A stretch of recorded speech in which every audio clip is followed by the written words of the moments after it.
भक्तों, भगवान भोलेनाथ के प्रिय महीने सावन की इस वीडियो को एक प्यारा सा लाइक जरूर करें। आप सभी शिव भक्तों को सावन मास की हार्दिक शुभकामनाएं।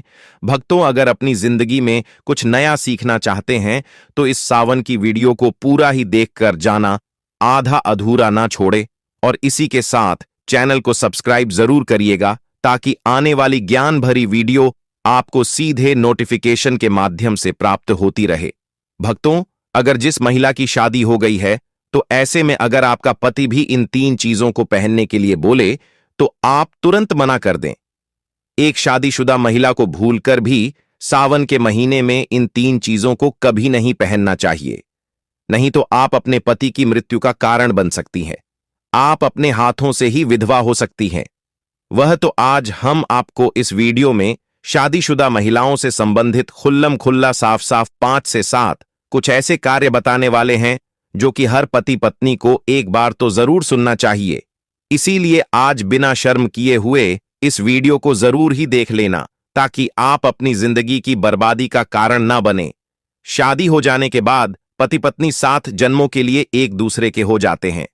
पति पत्नी शादी हो जाने के बाद अपनी जवानी को ठंडा करने के लिए संभोग करते हैं, परंतु कई महिलाएं जिनकी नई नई शादी होती है, नए रिश्ता, नई नई जवानी में पति के द्वारा कई ऐसी चीज लाई जाती है पत्नी के लिए, जो कि पत्नी गलती से उन चीजों को पहन लेती है।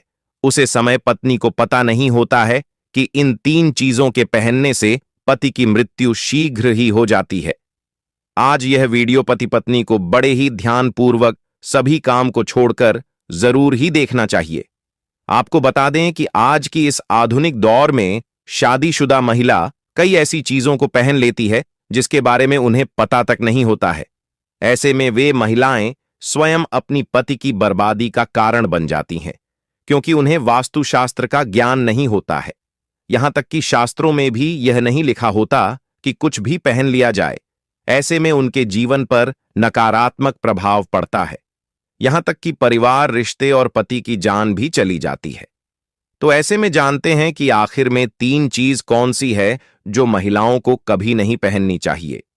भगवान भोलेनाथ ने स्वयं कहा है कि जो भी व्यक्ति अच्छे तरीके से सावन के महीने में सच्चे मन से पूजा पाठ करता है, उसे मैं स्वीकार करता हूं और उसे भक्त की हर मनोकामना को मैं पूरा करता हूं, चाहे वह धन से संबंधित हो या व्यापार से संबंधित। भक्तों, वीडियो में आगे बढ़ने से पहले अभी ही वीडियो को लाइक कर और नीचे कमेंट बॉक्स में लिख दो सच्चे दिल से हर हर महादेव, जय भगवान शिव, जय माता पार्वती। तो जानकारी आरंभ करते हैं। हिंदू धर्म में विवाह के बाद हर स्त्री के लिए 16 श्रृंगार बहुत मायने रखता है। मांग में सिंदूर, माथे पर बिंदियां, हाथों में चूड़ियां, पांव में पायल और बिछिया और लाल जोड़ा, जो कि हर सुहागन महिला का प्रतीक होता है। यह धारण कर जब एक लड़की अपने घर को छोड़ किसी दूसरे घर में प्रवेश करती है तो उसके जीवन के मायने ही बदल जाते हैं। श्रृंगार एक स्त्री की सुंदरता में 4 चांद लगता ही है। साथ ही यह एक स्त्री के जीवन में परिवर्तन और समाज में उसकी पहचान को एक नए रूप में प्रस्तुत करता है। केवल धार्मिक दृष्टि से ही नहीं बल्कि वैज्ञानिक दृष्टि से भी 16 श्रृंगार का महत्व माना जाता है। 16 श्रृंगार में उपयोग होने वाला सामान किसी भी सुहागन स्त्री के वैवाहिक जीवन का प्रतिनिधित्व करता है। इसमें प्रयोग की जाने वाली हर चीज का अपना एक अलग महत्व होता है। हिंदू धर्म मानने वाली प्रत्येक सुहागन स्त्री अपने पति की लंबी आयु और सुखी जीवन की कामना के साथ सावन सोमवार का व्रत रखती है और 16 श्रृंगार धारण करती है। परंतु कई ऐसी चीज होती है जो कि महिलाओं को कभी नहीं पहननी चाहिए। अब यहां पर कुछ भक्त ऐसे भी होंगे जो हमारी बातों को हल्के में लेंगे, क्योंकि उन्हें वास्तुशास्त्र का ज्ञान नहीं है। उन भक्तों से हम तो यही कहना चाहेंगे कि जो जानकारी हम बता रहे हैं उनको जान लेना तो आपके लिए अच्छा है। आज के बदलते नए दौर में कोई भी व्यक्ति वास्तुशास्त्र के बारे में नहीं जानता है तो फिर इन उपायों में या वीडियो देखने पर विश्वास ही नहीं करता है। इसीलिए भक्तों, सही सटीक 100% जानकारी के साथ में जानने के लिए इस वीडियो से जुड़ जाना। वीडियो को आगे बढ़ते हैं। आपके पास अभी जितने भी काम हैं उनको साइड में रख दीजिए। ध्यानपूर्वक जो आपको बताया जा रहा है उसे देखिए और सुनिए। सुनने मात्र से ही आपका बेड़ा पार हो जाएगा। जो जानकारी आपको बताई जा रही है उसे ध्यानपूर्वक उसे देखिए और सुनिए। नंबर 1, शास्त्रों में स्पष्ट बताया गया है कि किसी भी शादीशुदा महिला को एकदम सफाचट सफेद रंग का वस्त्र कभी नहीं पहनना चाहिए। ऐसा करने से आपके मान सम्मान को ठेस पहुंच सकती है। आपको बता दें कि आजकल के फैशन के युग में महिला सुंदर दिखने के लिए काफी ऐसी हदें पार कर देती हैं जिसके बारे में सोचना भी पाप के बराबर है। वास्तुशास्त्र के अनुसार किसी भी शादीशुदा महिला को एकदम सफाचट सफेद रंग की साड़ी या सूट कभी नहीं पहनना चाहिए। इसके पीछे का कारण यह है कि सफेद रंग की साड़ी को पहनने से पतिव्रता धर्म बिल्कुल खत्म हो जाता है और उनके रिश्ते में नकारात्मक ऊर्जा का आगमन हो जाता है। यह लिबास विधवा होने का है। हिंदू धर्म मान्यता के अनुसार जो महिला विधवा है वह सफेद साड़ी पहनती है। ऐसे में आप अपने पति की मृत्यु का कारण बन सकती हैं, इसीलिए हो जाएं सावधान। वहीं अगर आप सफेद रंग का वस्त्र पहनना चाहती हैं तो ऐसा पहने जिसमें कुछ और रंग भी जरूर हो, लेकिन एकदम सफेद रंग का कपड़ा कभी ना पहने, नहीं तो घर में नकारात्मकता का वास हो जाएगा और घर कंगाल होने की कार पर आ जाएगा। नंबर 2, इस आधुनिक दौर में महिलाएं सुंदर दिखने के लिए पैरों में सोने की पायल और बिछियां पहन लेती है, जो कि शादीशुदा महिलाओं के लिए पूरी तरह से अशुभ माना जाता है। पैरों में सोने से बनी हुई चीजों को पहनने से कुबेर महाराज का अपमान होता है और जिसके कारण आपके परिवार से रिश्ते टूट सकते हैं और कई सारी परेशानियों का आगमन भी हो सकता है। माता लक्ष्मी धन की देवी है, लेकिन धन बांटने का काम कुबेर महाराज का होता है, इसीलिए सोने को पैर में कभी ना पहने। पैरों में सोना पहनने से पाप लगता है, इसीलिए हो जाएं सावधान। नंबर 3, सिंदूर और मंगलसूत्र का महत्व। हिंदू धर्म के अनुसार सिंदूर और मंगलसूत्र के बिना शादी अधूरी मानी जाती है। आपको बता दें, यह तो सभी लोग जानते हैं कि हिंदी लिए सिंदूर सुहाग की निशानी होती है। इसे वे अपने पति की खुशी से जोड़ती है। ऐसे में अगर जो महिला विवाहित होकर भी सिंदूर ना लगे तो दुनिया का सबसे बड़ा पाप माना गया है और आपकी इस पवित्र रिश्ते को और व्यक्ति मनुष्य का नाम दे सकते हैं। इसीलिए मांग में सिंदूर होना आवश्यक है। वहीं मंगलसूत्र का भी बड़ा महत्व है। मंगलसूत्र में सोना या पीतल भले ही ना लगाओ, लेकिन पीले धागे में काले मोती जरूर होने चाहिए। ऐसा माना जाता है कि मंगलसूत्र का पीला हिस्सा पार्वती और कल हिस्सा और शादी होने के बावजूद भी जो महिलाएं मंगलसूत्र ना पहनती हैं तो सबसे बड़ा पाप है। ऐसे में आपके रिश्ते पर कलंक लग सकता है। इस शादीशुदा महिला को मंगलसूत्र अवश्य पहनना चाहिए। अगर आपके पास मंगलसूत्र नहीं है तो कम से कम गले में काला धागा तो पहन सकते हैं। स्वयं महादेव का जब विवाह हुआ था तब महादेव ने माता पार्वती को मंगलसूत्र पहनाया था। जब भगवान भी इन नियमों से गिरे हुए हैं तो हम तो आम इंसान हैं। इसलिए वीडियो को अंत तक जरूर देखिएगा, क्योंकि अब हम बताने वाले हैं कि ऐसी कौन सी चीज है जो सिंदूर की डिब्बी में रखनी चाहिए और जो वह कई कार्यों में बहुत शुभ है। धार्मिक मान्यता के अनुसार सिंदूर लगाने के कई नियम होते हैं जिनका पालन करना अनिवार्य होता है। सिंदूर लगाने के संदर्भ में जो भी नियम बनाए गए हैं, सभी सुहागिन महिलाओं को इन नियमों का विधिपूर्वक पालन करना चाहिए, अन्यथा उनके जीवन में परेशानियां उत्पन्न होने लगती हैं। जो महिलाएं सिंदूर के नियमों का पालन नहीं कर सकती, ऐसी महिलाओं के पति को धन तथा स्वास्थ्य संबंधी समस्याओं का सामना करना पर रह सकता है। तो आइए जानते हैं सिंदूर लगाने के लिए कौन से नियम है जिनका पालन हर महिलाओं को करना चाहिए। नंबर 1, सिंदूर का गिरना बहुत ही अपशगुन माना जाता है, इसीलिए हमें हमेशा बच्चों से दूर रखना चाहिए। अगर आप किसी ऐसी जगह पर रखेंगे तो बच्चे से हाथ लगाएंगे और यह गिर सकता है। नंबर 2, मांग के लिए आप हमेशा ही सुख सिंदूर का ही इस्तेमाल करें। आजकल मार्केट में ट्रेन के लिए कई तरह के लिक्विड सिंदूर भी उपलब्ध है, लेकिन वह लगते अच्छे नहीं होते। कई महिलाओं को लगता है कि सिंदूर लगाते समय उनके माथे पर गिर जाता है, तो माथे से सिंदूर का गिरना बहुत शुभ होता है। तो इसका मतलब है कि आपका पति आपसे बहुत प्यार करता है। नंबर 3, सिंदूर को कभी भी किसी के सामने ना लगाएं। जब आप सिंदूर को किसी के सामने लगते हैं तो आपके पति को नजर लग सकती है और आपका प्यार कम हो सकता है। ऐसा करने से पति किसी गलत संगत का शिकार हो सकता है। नंबर 4, अगर गलती से कभी आपसे सिंदूर नीचे गिर जाता है तो उसे इकट्ठा करके नली या इधर उधर इकट्ठा करके माथे से लगाकर किसी पेड़ के नीचे रखते हैं। नंबर 5, अगर आप सुख सिंदूर सही तरीके से नहीं लगता है तो आप अपनी उंगलियां माचिस की तीली को थोड़ा सा जला करके सिंदूर में मिक्स करके माथे पर लगा लें। इससे सिंदूर नहीं फैलेगा और न ही आपके चेहरे पर गिरेगी। नंबर, शादीशुदा महिलाओं को सदैव सिंदूर अपने पैसे से खरीद कर ही लगाना चाहिए। किसी अन्य के पैसे से खरीदा गया सिंदूर लगाने से बचे। लेकिन वहीं अगर किसी का दिया हुआ सिंदूर अगर कोई महिला लगती है तो इससे बहुत बड़ा अनर्थ हो सकता है, जिसकी आपने कभी अपेक्षा भी नहीं की होगी, और साथ ही धन वैभव की कमी और पति को किसी भी तरह से सफलता न मिलाना, घर में क्लेश का वातावरण रहना। घर में इस प्रकार का वातावरण बन जाता है। मांग में सिंदूर नहीं लगना चाहिए। सबसे पहले महिला नहा ले और पूजा पाठ कर ले और सिंदूर लगे। सदैव आप अपने पति की लंबी आयु तथा उनकी सफलता के बारे में ही सोचें।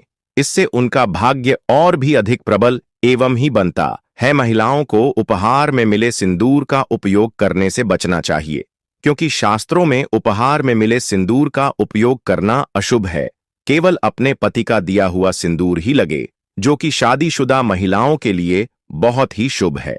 नंबर 9, चाहे कितनी भी बड़ी मजबूरी हो, परंतु शादीशुदा महिलाओं को किसी दूसरी महिला के सिंदूर को अपनी मांग में भरने से बचना चाहिए।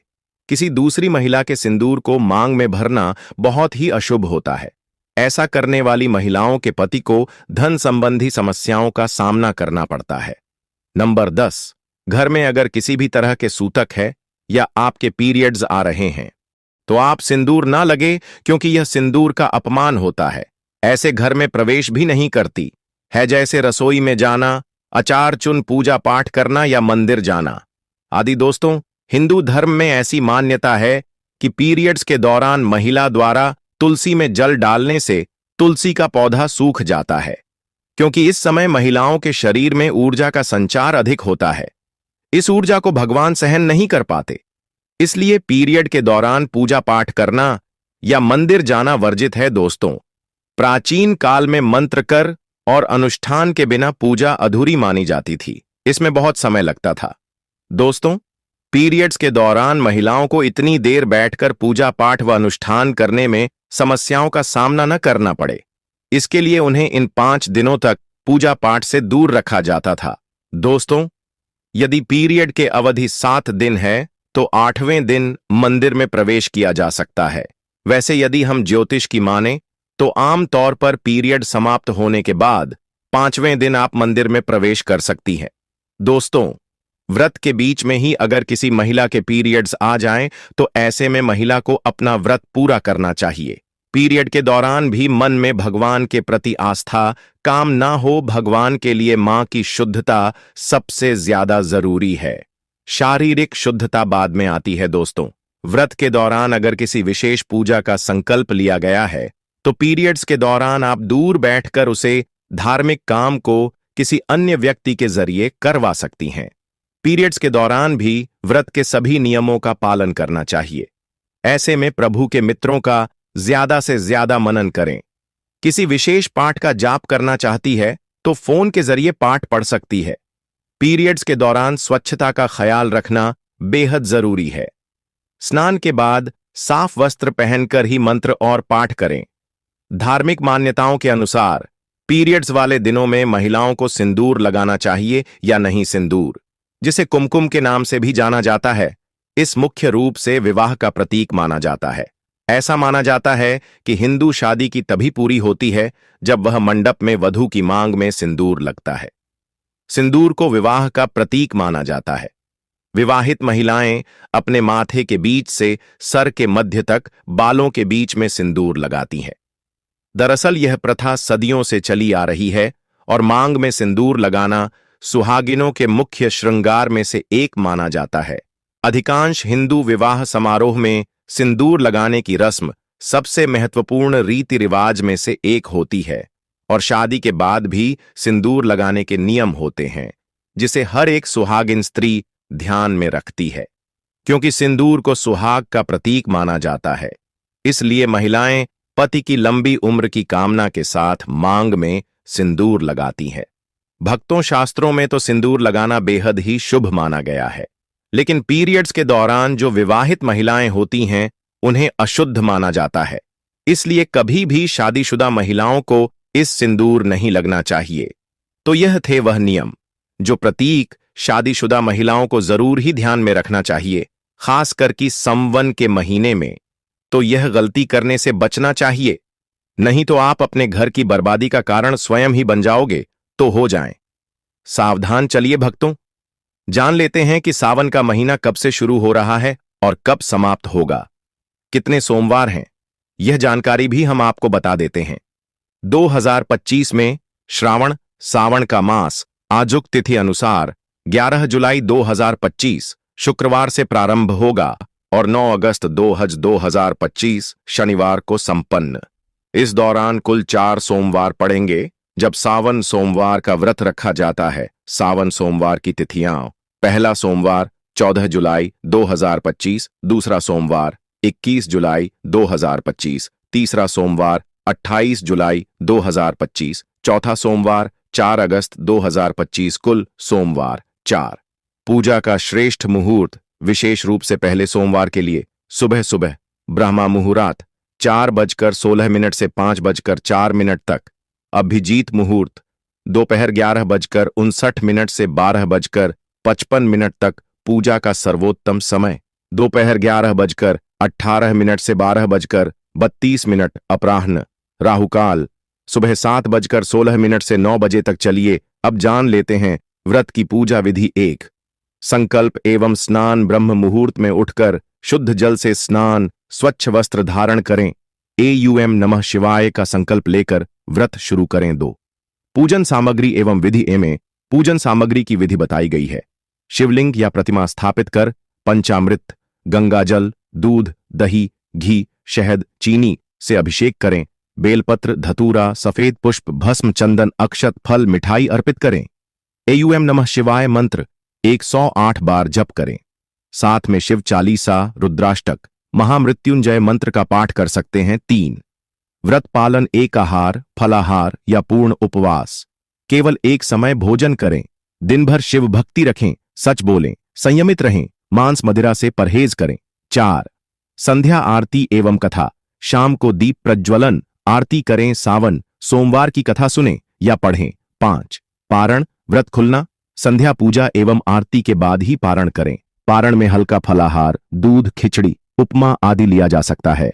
राहु काल से परहेज: सुबह ब्रह्म मुहूर्त में उठकर स्नान, स्वच्छ वस्त्र, संकल्प लें। पूजन स्थल: शिवलिंग अथवा प्रतिमा पर पंचामृत से अभिषेक, अर्पण, बेलपत्र, धतूरा, सफेद फूल, अक्षत, पंचामृत, फल, मिठाई आदि जप पाठ।